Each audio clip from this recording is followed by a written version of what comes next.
નમસ્કાર મિત્રો, હું ઉપેન્દ્રસિંહ પરમાર, ગંભીરપુરા જીવદયા ટીમ. અમને પાવાપુરી જૈન મંદિર તરફથી જાણ થઈ હતી કે કોઈ અજાણ્યા માણસો દ્વારા રાણી તળાવમાં માછલીઓ મારવા માટે જાળી નાખી હતી. તો તાત્કાલિક સ્થળ ઉપર પહોંચીએ જાળીને અમે બહાર કઢાવી. બે ત્રણ માછલીઓ મરી ગઈ હતી. સંખ્યાબંધ માછલીઓને મેં જાળીમાં ફસાયેલીને પાણીમાં છોડી દીધી અને એમનો જીવ બચાવ્યો. રાણી તળાવમાં માછલી મારવાનો પ્રતિબંધ હોવા છતાં ઘણીવાર ઘણા લોકો જાળીઓ નાખીને માછલી મારવાનો પ્રયાસ કરતા હોય છે. એમને હું વિનંતી કરું છું કે આવું કૃત્ય બીજી વાર કરે નહીં તો એમના પર હવે કાયદેસરની કાર્યવાહી કરવામાં આવશે.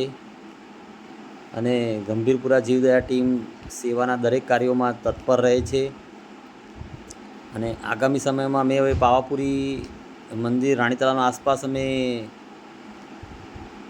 ચોકી કરીશું અને આવા માછીમારોને પકડી અને કડકમાં કડક સજા થાય એવી કાર્યવાહી કરીશું. અને જાળીને અમે બાળી નાખવામાં આવી છે.